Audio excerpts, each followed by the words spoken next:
Welcome students to lesson 35 of the Changing Economic World topic. In these two lessons, I will be exploring the problem of inequality in the UK. Something happened in the past that has divided two parts of the UK to make one poorer and the other richer. I will show you why this has happened, what effects it's had on the people, and what we might do to reduce this problem. Please write the date, title and learning objective, and have a pen and paper ready to learn. Okay, time to review prior learning. Please write 1 to 10, answer the questions from memory, and then mark your answers. Game time. Number 1. What percent of the UK's trade comes through ports? About 90%. 2. Crossrail is expected to generate £1.3 billion of extra income for the UK every year. 3.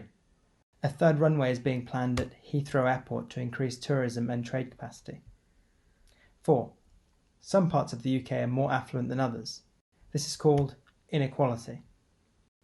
5.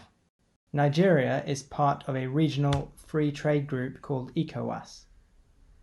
6. Nigeria exports about 2.7% of the world's oil annually. 8. Cobalt Business Park in Newcastle has many companies clustered together. 8. The main law that reduces industrial pollution is called the Environmental Protection Act. 9. Nigeria's economy remains heavily dependent on oil. The price of oil can change a lot very quickly. This is called price volatility. 10. What US ship provided helicopters for the Philippines after Typhoon Haiyan? It was called the USS George Washington, an aircraft carrier. Give yourselves a mark out of 10. If you got 8 or above, you really understand this. Well done. Please write any questions you got wrong and test yourselves on them repeatedly. Excellent. To introduce this topic of inequality in the UK, I'm going to show you two places through photos. And these places are both called Kensington. One of them is in Kensington, Liverpool, and the other one is in Kensington, London. I want you to look at the photos and answer the questions to help you understand this topic. Go for it. Here are the photos. Liverpool, London. So number 1, which place do you think has a higher standard of living and how can you tell? Well, you should know that standard of living means how much material possessions people have, how much money, how big their houses are, how many cars, for example. So you should have said that the standard of living appears to be higher in Kensington, London than Kensington, Liverpool. How can you tell? Well, you may have said the size or quality of the houses. You may have said the fact that there are cars here. The fact that many of the homes here are boarded up, suggesting people aren't living there. These are all aspects of standard of living. 2. Suggest 2 measures of development that could be used to compare these places. Well, in the context of Nigeria and the development gap, we've learned a few measures of development, and they're useful here as well. For example, GDP per capita might be different, or life expectancy, or infant mortality rate, or literacy rate, education, health measures. All these kinds of things could be used to understand the difference in quality of life and standard of living between these two places. 3. Which place do you think was more affected by deindustrialization? And what problems would this have caused? Well, if you remember from a previous lesson, deindustrialization led to unemployment in some parts of the UK.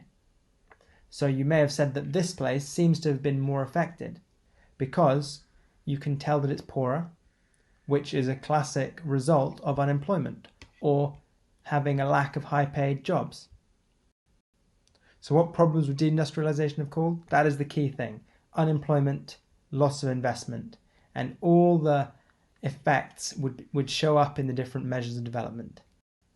So, this lesson, you will learn about something called the North-South divide. It's an example of a regional difference in the UK. That is, differences between different parts within the same country. So we're not talking about the development gap here because that's between countries. We're talking about regional differences within a country. The North-South divide. The first big question we have to ask is, where did it come from? And the second one is, what actually is it? So let's start with what is it? Simple question. Here's a map of England, Wales, Northern Ireland there, and Scotland there. And as you can see, England and Wales have been divided with this diagonal line. And this line separates the north in red and the south in blue. This isn't a geographical line in that it isn't cutting England's north and south equally in terms of size. No, it's based on the inequality between the two parts of the UK. So, here are some famous cities that are in the north of the UK. Here's Liverpool, Manchester, Leeds, Sheffield, Hull, and Birmingham. The capital city in the south, London, Cambridge, and Oxford. So, what actually is the north-south divide? Well, I'm going to tell you a story that came out in the newspapers a few years ago of two twins who were born in London, but one of them moved with one of their parents up to the north, and the other one remained in London. And you're going to see how the quality of life that they experienced as they grew up was very different. In London, in Kensington, that's why I showed you the photos earlier. One of them, by chance, and as a result of a family breaking up, moved with their father to Kensington, Liverpool, and the other one was raised in Kensington, London. As they grew up, they both went to school. They both went to state schools within London, except there were some differences. The child who grew up in Kensington, London, had government spending per person in that school of £7,600. So the government, on average, in that school, spent £7,600 on that child's education. They had more school trips, they had more equipment in their music department, more different types of equipment in their art rooms, there were more clubs after school, more trips around the world. Meanwhile, the child who grew up in the north, in Kensington, Liverpool, went to a state school as well, but in this state school, the funding £100 less. This may not seem like a large amount, but it adds up to about 10%. And that made a big difference on the quality of life and the education of that child. The number of teachers that remained in school here were lower. Teachers often came in and went out because behaviour was worse and the services and the facilities were worse, which meant that the quality of the education that child got was worse than of their twin in London. Not only that, they both lived in houses of 3 bedrooms in Kensington, Liverpool and Kensington, London. But the house in Liverpool cost a third as much. It was a third of the price of the house in London, despite being similar size and number of rooms. House prices in London and in the south of the UK are, on average, significantly more expensive than house prices in the north of the UK. So far in the story of these children, you have a difference in education. This student they both went to state school, but the student in London ended up going to a school with better facilities than the student in Liverpool. One day when the child was 13, the father came home and reported that he had developed lung cancer from a diagnosis at the hospital. This turned the child's life upside down. He was not sure whether he was going to be able to be paid to go to university or to get a good job, and he was worried just about his family life. Thankfully, the father was treated in the hospital, but nonetheless, life expectancy in the north of the UK is significantly lower than in the south. In parts of Wales and in parts of Blackpool up here, life expectancy is just 65 years in the north. In London, it's one of the highest, above 79 years on average. So the life expectancy and the health of people is different between the north and the south. Not only that, the spending on hospitals and healthcare is different. In the south, spending on services like healthcare is significantly higher than in the north, with hospitals having more advanced equipment and a higher number of doctors per patient. The father in the north worked really hard as a dock worker in Liverpool. He didn't have a particularly high income, but it was fairly reliable. It was, however, not enough to send the child to regular piano lessons. By contrast, the child in the south in London similarly loved piano. and by the age of 13 was playing in front of the school because they'd had regular piano lessons and were confident at it. And so, yet again, their lives had separated and diverged between one dreaming of being good at piano and the other realizing that dream. This is another difference between the two. The incomes on average in the south of the UK are significantly higher than in the north, as seen here. So this is the story of the north-south divide. Education is on average better in the south, with far more people going to university, far more students going to university in the north as a percent, in the south as a percent than in the north. Life expectancy and healthcare services better in the south than in the north. House prices more expensive in the south because incomes are higher. And also migration is from the north to the south as people try to gain these benefits.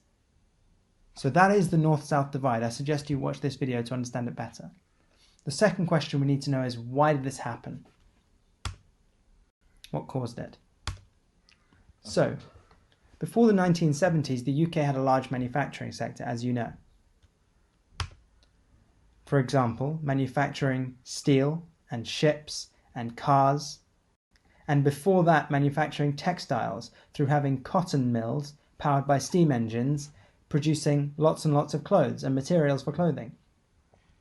These industries in manufacturing provided reliable jobs to the people in the UK. Most of the manufacturing in the UK was in the north, for example in cities like Liverpool, Sheffield, Manchester, Leeds. Additionally, coal mining was a big part of the UK's economy in the past. Most of our electricity came from coal.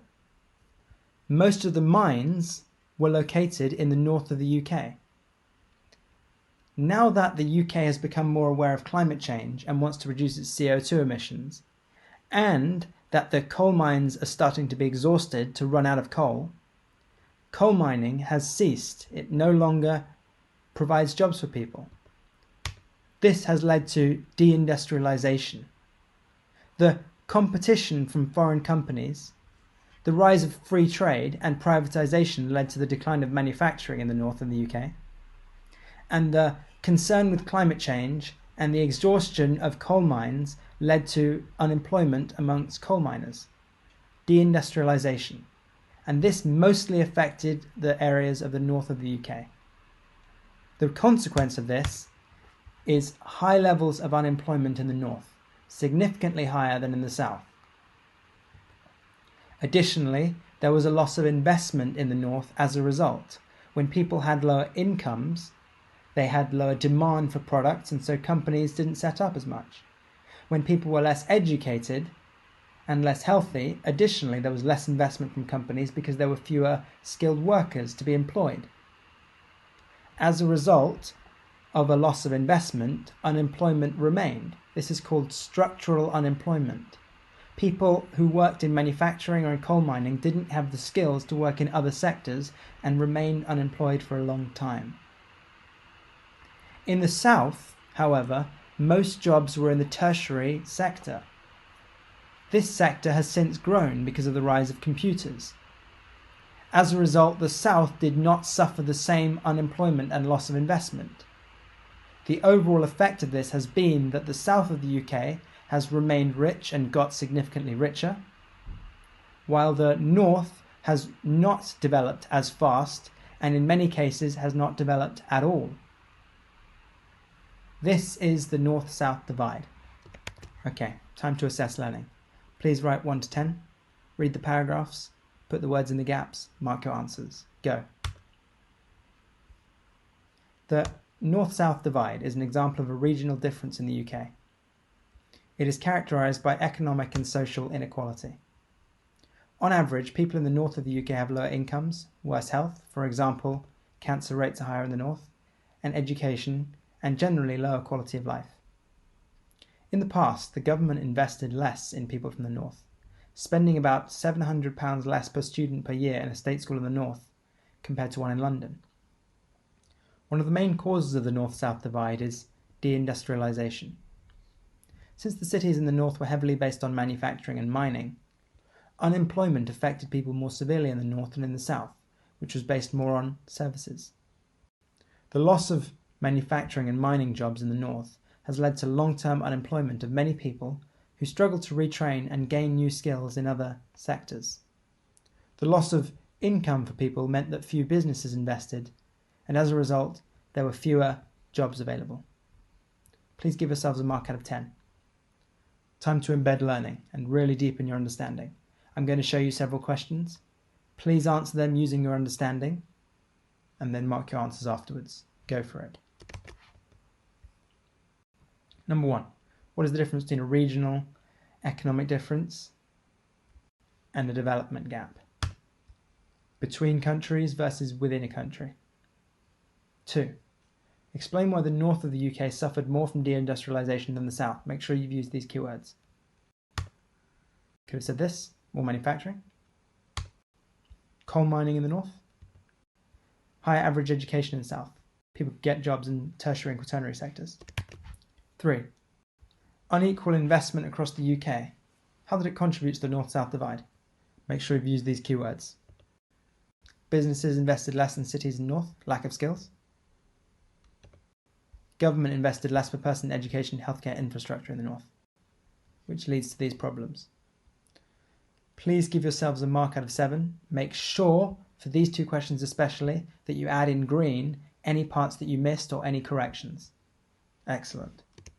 Okay, using the questions that you've written from previous lessons, please test yourselves on them now, using the answers that you wrote, until you have got them in your memory.